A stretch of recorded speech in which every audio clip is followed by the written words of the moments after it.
Aqui no canal eu já falei algumas vezes sobre os maus momentos da seleção brasileira no século. Inclusive, o vídeo mais visto por aqui é sobre a trajetória do Brasil em Copas do Mundo desde 2002 e os motivos para as eliminações. O fracasso da seleção é um assunto comum por aqui. No entanto, hoje eu queria tentar ir mais além e buscar entender qual o verdadeiro impacto disso no futebol brasileiro como um todo. Mas antes de começar, eu quero lembrar vocês da parceria do canal a Esportes BHS, a melhor loja de produtos esportivos do Brasil.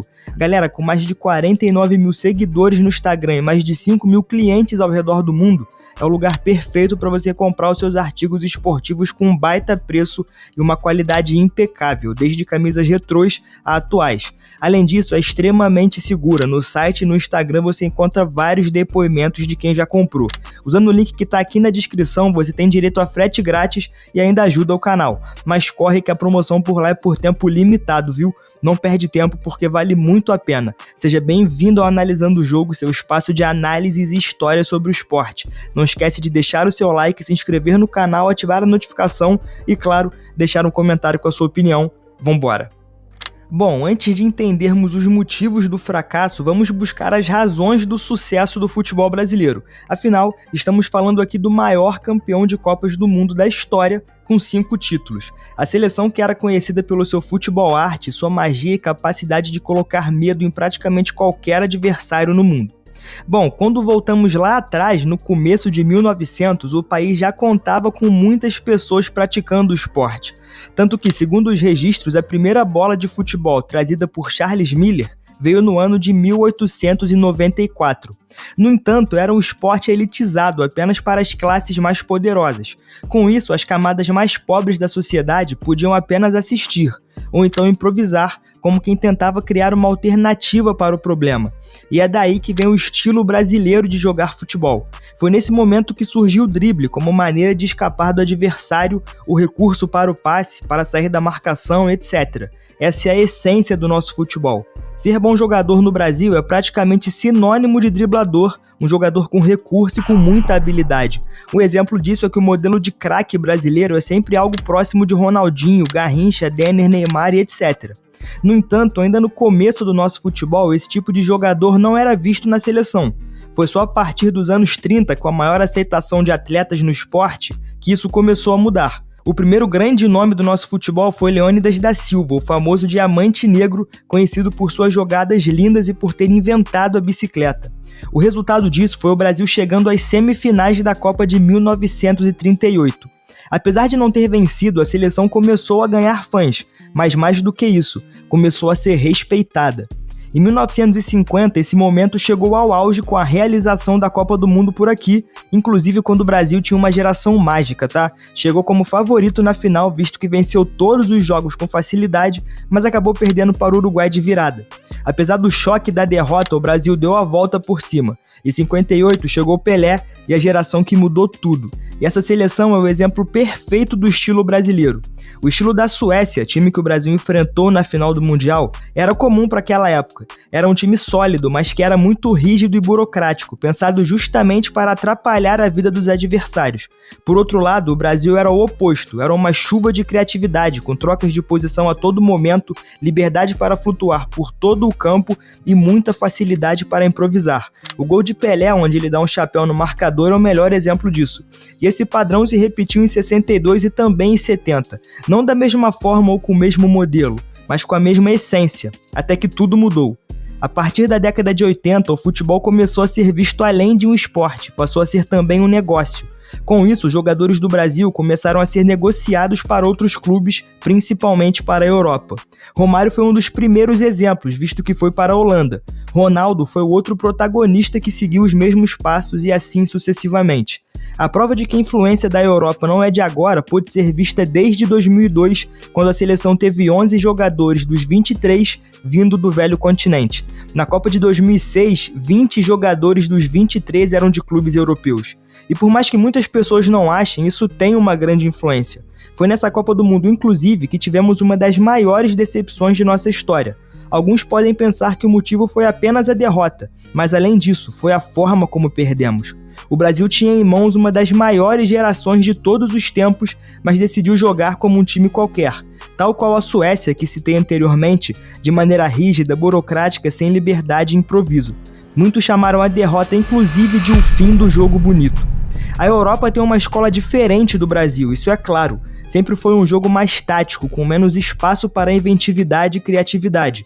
E com o aumento de jogadores brasileiros por lá, isso começou a ser sentido na seleção. Isso não é culpa apenas dos jogadores, mas da mudança do esporte como um todo. O futebol tornou-se muito mais físico, com cada vez menos espaço para criar como antes. Ao olharmos para os jogos de Pelé, que eu fiz um vídeo recentemente inclusive, é outro esporte. Claro que o rei sofria com uma marcação acirrada e durante um tempo até mesmo sem cartão, mas havia mais espaço. Hoje em dia o jogo mudou. Aliado a isso, temos jogadores que passam cada vez menos tempo no Brasil. Vinícius Júnior e Endrick são exemplos claros disso. São jogadores que assim que completaram 18 anos, deixaram o futebol brasileiro. Com isso, a conexão foi perdida.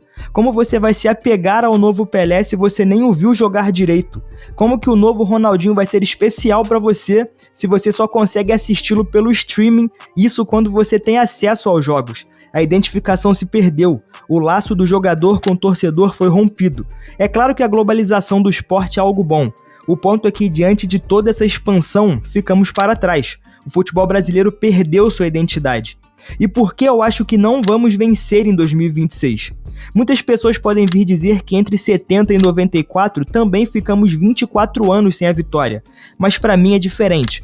Nos anos 80, por exemplo, tínhamos uma das melhores gerações de nossa história, com craques inesquecíveis. O Brasil ainda era favorito e carregava consigo aquele sentimento de pertencer ao torcedor. Existia uma relação. Além disso, foi talvez o maior momento do futebol arte, o ápice do que esperamos enquanto fãs. Não venceu, mas ficou para sempre na memória como a seleção que encantou. Atualmente não. A seleção brasileira se transformou em um mar de cópias. O Tite, por exemplo, foi o que mais conseguiu reaproximar a seleção do público em determinado momento. A passagem entre 2016 e 2018 foi muito boa por isso. Na verdade, até 2017, onde o treinador mudou seu estilo. Tite passou a se inspirar no Manchester City de Pep Guardiola, treinador que pesa muito mais pelas posições do que pelas associações em campo. É o oposto do estilo do Brasil. Logo após a mudança, paramos de encantar. O Brasil caiu em 2018 e em 2022, e muito disso é por causa do afastamento da nossa essência. Existem duas grandes divisões do futebol brasileiro para mim. A primeira é o futebol de negócios, que busca sempre a vitória independente da maneira. Afinal, é o que dá lucros. E a outra é o futebol como cultura, que é a grande fonte de surgimento do talentos. É um modelo onde enxergamos o futebol quase como um estilo de vida, uma identidade. No entanto, isso se perdeu na época romântica do esporte, como em 1980, por exemplo, quando a seleção foi eliminada, mas encantou. O problema é que o Brasil não consegue estar em nenhuma das divisões. É um time que só busca eficiência, logo, deixa de lado a sua ideologia e tenta vencer de qualquer maneira, mas não vence. Ou seja, joga toda a sua identidade no lixo por um sistema que nunca lhe rendeu nada, e não parece fazer esforço para retomar isso. É um time que cada vez mais se aproxima dos ideais europeus, com pontas abertos e presos, fabricado para dar um passe para trás ao invés de tentar uma jogada de efeito. São como robôs. E isso vem desde a base, que trabalha muito mais para aumentar o aspecto físico e vencer troféus inúteis ao invés de lapidar talentos. Hoje, o futebol brasileiro transformou-se em uma grande loja. É um futebol formado para vender jogadores e ganhar dinheiro com isso. Nada mais. Mas e você, o que você pensa sobre isso tudo? Acredita que a seleção tem chances em 2026 ou que irá amargar com mais uma eliminação, assim como foi nas últimas Copas e na Copa América de 2024? E claro, não esquece de deixar um comentário com a sua opinião sobre o momento do futebol brasileiro como um todo. O vídeo mais visto do canal, inclusive, fala sobre todas as eliminações do Brasil em Copas. Por lá eu falo detalhadamente sobre muita coisa. Eu recomendo que você dê uma olhada. Além disso, não deixe de passar na Esportes BHS, a melhor loja de produtos esportivos do Brasil, rapaziada. É o lugar perfeito para você comprar seus artigos esportivos com uma baita qualidade, baita preço e uma segurança impecável. Não esquece de deixar o seu like, se inscrever no canal e, claro, ativar as notificações. Esse foi o Analisando o Jogo, seu espaço de análises e história sobre o esporte. Até a próxima.